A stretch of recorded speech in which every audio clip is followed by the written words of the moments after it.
നമ്മുടെ 5 ഇന്ദ്രിയങ്ങളിലൂടെയും കാഴ്ച, കേൾവി, ഗന്ധം, രുചി, സ്പർശം, ഹാലൂസിനേഷൻ അനുഭവപ്പെടാം. ബാഹ്യമായ യാതൊരു പ്രേരണയുമില്ലാതെ നമ്മുടെ തലച്ചോറ് സൃഷ്ടിക്കുന്ന ഒരു മിഥ്യാബോധമാണിത്. ഉദാഹരണത്തിന്, ആരും ഇല്ലാത്ത മുറിയിൽ ആരോ സംസാരിക്കുന്നത് കേൾക്കുകയോ വെളിച്ചമില്ലാത്ത ഇടത്ത് നിഴലുകൾ കാണുകയോ ചെയ്യുന്നത് ഇതിന് ഉദാഹരണങ്ങളാണ്. പ്രധാനപ്പെട്ട ഹാലൂസിനേഷനുകൾ. ശ്രവണ സംബന്ധമായത് ഓഡിറ്ററി ഹലൂസിനേഷൻസ് ഏറ്റവും സാധാരണമായ രൂപമാണിത്. മറ്റാർക്കും കേൾക്കാൻ കഴിയാത്ത ശബ്ദങ്ങളോ സംസാരമോ കേൾക്കുന്ന അവസ്ഥ.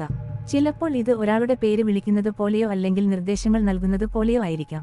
കാഴ്ച സംബന്ധമായത് വിഷ്വൽ ഹലൂസിനേഷൻസ് ഇല്ലാത്ത ആളുകളെയോ വസ്തുക്കളെയോ വെളിച്ചത്തെയോ കാണുന്ന അവസ്ഥ.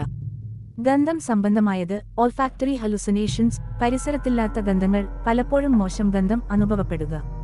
സ്പർശന സംബന്ധമായത് ടാക്ടൈൽ ഹലൂസിനേഷൻസ് ചർമ്മത്തിൽ എന്തോ ഇഴയുന്നതായോ അല്ലെങ്കിൽ ആരെങ്കിലും തൊടുന്നതായോ അനുഭവപ്പെടുക. രുചി സംബന്ധമായത് ഗസ്റ്റേറ്ററി ഹലൂസിനേഷൻസ് കഴിക്കുന്ന ഭക്ഷണത്തിലോ അല്ലാതെയോ അസാധാരണമായ ലോഹരുചിയോ മറ്റോ അനുഭവപ്പെടുക. ഇതിന്റെ പ്രധാന കാരണങ്ങൾ.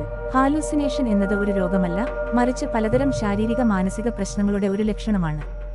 മാനസിക രോഗങ്ങൾ സ്കീസോഫ്രീനിയ, സ്കിറ്റ്സോഫ്രീനിയ, ബൈപോളാർ ഡിസോർഡർ, കടുത്ത വിഷാദം തുടങ്ങിയവ. ശാരീരിക കാരണങ്ങൾ മസ്തിഷ്കത്തിലെ മുഴകൾ, ബ്രെയിൻ ട്യൂമേഴ്സ്, അപസ്മാരം, എപ്പിലെപ്സി, കടുത്ത പനി അല്ലെങ്കിൽ തലക്കേൽക്കുന്ന പരിക്കുകൾ. ലഹരി ഉപയോഗം, മദ്യം, മയക്കുമരുന്ന് എന്നിവയുടെ അമിതമായ ഉപയോഗമോ അവ പെട്ടെന്ന് നിർത്തുന്നതോ വിത്ഡ്രോവൽ സിംറ്റംസ് ഇതിന് കാരണമാവാം. ഉറക്കമില്ലായ്മ, ദിവസങ്ങളോളം ഉറങ്ങാതിരിക്കുന്നത് തലച്ചോറിന്റെ പ്രവർത്തനത്തെ ബാധിക്കുകയും കാഴ്ചകളിൽ മാറ്റം വരുത്തുകയും ചെയ്യും. മരുന്നുകളുടെ പാർശ്വഫലങ്ങൾ. ചില ശക്തമായ മരുന്നുകൾ കഴിക്കുമ്പോഴും ഇത്തരം ലക്ഷണങ്ങൾ കാണാറുണ്ട്. ചികിത്സയും ശ്രദ്ധിക്കേണ്ട കാര്യങ്ങളും. ഹാലൂസിനേഷൻ അനുഭവപ്പെടുന്ന ഒരാൾക്ക് അത് പൂർണ്ണമായും സത്യമാണെന്ന് തോന്നും. അതിനാൽ തന്നെ അവരെ കളിയാക്കുകയോ പേടിപ്പിക്കുകയോ ചെയ്യരുത്. വിദഗ്ധ പരിശോധന. ഒരു സൈക്യാട്രിസ്റ്റിനെയോ ന്യൂറോളജിസ്റ്റിനെയോ കണ്ട് ഇതിന്റെ യഥാർത്ഥ കാരണം കണ്ടെത്തണം. മരുന്നുകൾ.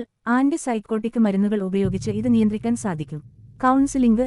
രോഗിക്ക് മാനസികമായ പിന്തുണ നൽകാൻ തെറാപ്പികൾ സഹായിക്കും. ചുരുക്കത്തിൽ, ഹാലൂസിനേഷൻ എന്നത് മാന്ത്രിക ശക്തിയോ പ്രേതബാധയോ അല്ല, മറിച്ച് തലച്ചോറിലെ രാസമാറ്റങ്ങൾ കൊണ്ടോ ശാരീരിക പ്രശ്നങ്ങൾ കൊണ്ടോ സംഭവിക്കുന്ന ഒന്നാണ്. കൃത്യസമയത്ത് ചികിത്സ തേടിയാൽ ഭൂരിഭാഗം കേസുകളിലും ഇത് മാറ്റിയെടുക്കാൻ സാധിക്കും.